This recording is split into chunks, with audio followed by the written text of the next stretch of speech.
reason why it's so important for our 7 to 9 month old to work on the skill of banging objects together at the middle of the body is because it supports a foundational cognitive or learning and thinking skill of better understanding the speech concepts of apart and together and apart, which also helps form those foundational skills for math learning of when you bring things together and you take things apart.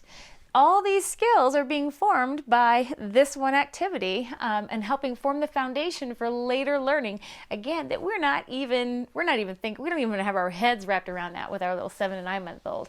But that's why these skills are so important in these early developmental stages to nurture and to help our little ones meet them. So, the tools that you're going to need for your baby to work on this skill of banging objects together at midline are some blocks. Grab some blocks. These are about 1 inch by 1 inch blocks. Grab some containers. I like these nesting cups. These are really fantastic to play with.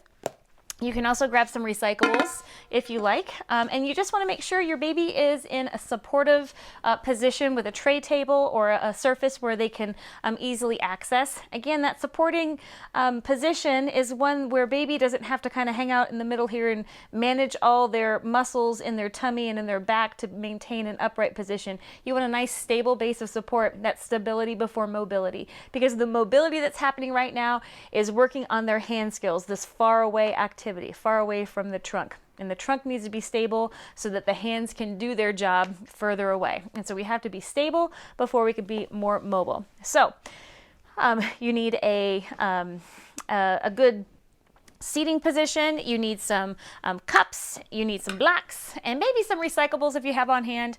We can talk about how we can use those in just a minute. All right, let's get started. All right, so the goal of this activity is for baby to bang objects at the middle of the body, and that's exactly what we want to see happen. The other thing that we want to see happen is for baby to start to dissociate the forearm from the wrist and hand here too. And so we're going to facilitate that by putting one object in either container, and we're going to present one on one side of the body. Here you go, baby. Oh, I love that toy. Oh, that's my favorite. I will now bang it and make my mother crazy. And now we're going to present the other one at the other side of the body. And baby's going to grab that one out. Baby's going to have both objects here because they were both presented in different containers. And what we're seeing when baby reaches in here is that wrist flexion and the fingers moving independent of the wrist and the forearm.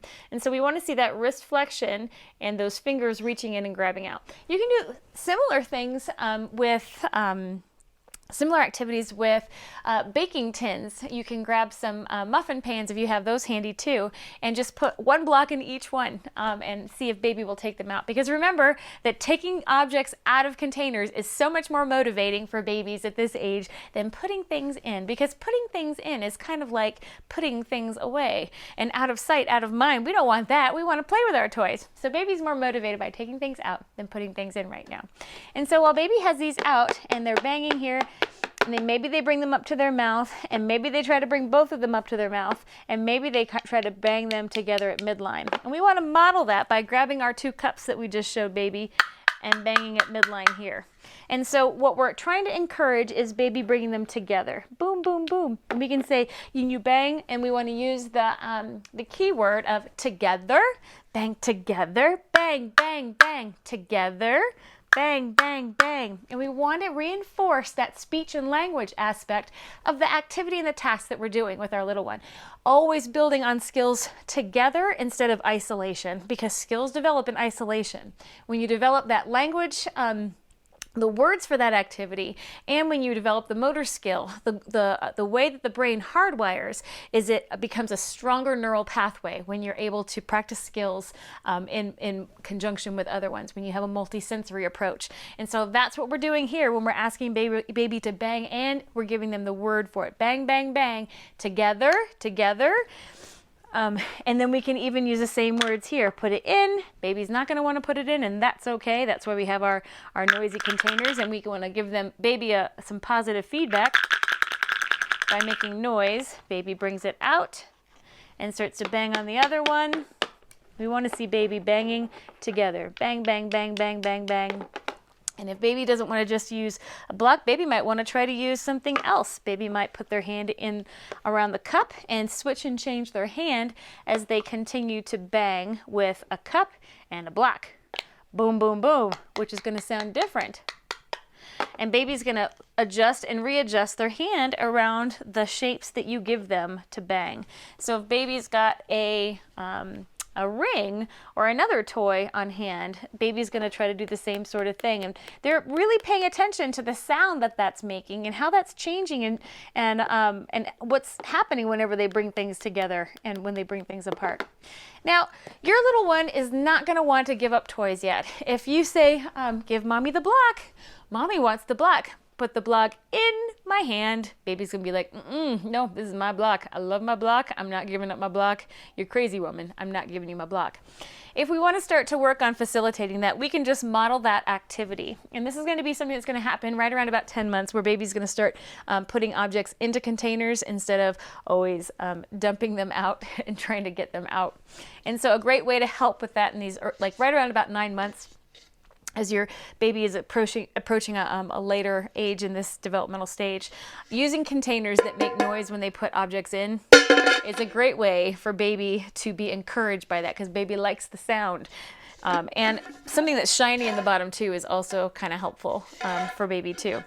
But again, using these different containers helps baby work on all those wrist and hand skills necessary for them to grab the objects out and to have two at one time, and to bang them together at the middle of their body. So banging at the middle of the body is a great activity. Banging with just objects that aren't the same is an even better idea. And what you might see as baby continues to work through the different things that they like to bang together is just some exploration and some play with that. They start bringing it to their mouth, bang, bang, bang. You'll see them kind of grouping different kinds of play patterns, which is exactly what you want to see, because that's that opportunity for skills to develop in a more of a multi-sensory approach than in isolation.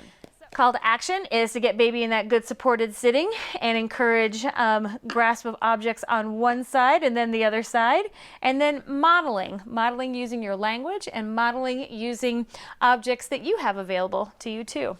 All right, what I'd like for you to do is try that activity and go ahead and reflect on what you're noticing about your little one in your playbook. Notice what kinds of toys your baby prefers to play with, and what kinds of surprises your baby has in store for you when they bang different objects together. Whether or not they bring it to their mouth and then bang it on the table, or if they're doing a little sequence. Pay attention to those kinds of things and how they are adjusting their play to meet what kind of play ideas that they have at this stage of development. So having a look at the environment, making sure baby's in a good position, and having a look at the activity and how you can change the activity by providing different materials, and then also practicing that serve and return of using language to pair with movement is a great place to start. I want you to reflect on those things in your playbook, and I'll see you in our next video. Bye for now.